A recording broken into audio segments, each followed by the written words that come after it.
भाई सब दर्शन करे ला तो ढोल मारबे सब तो लोग लेके आए का। बैठ जाओ आप, बैठ जाओ एक निवारण करूं मैं ओकरे बारे में बलान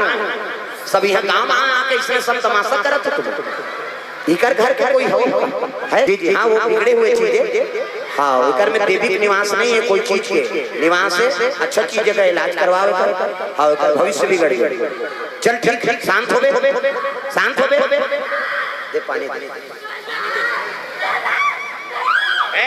चुप तमाशा कर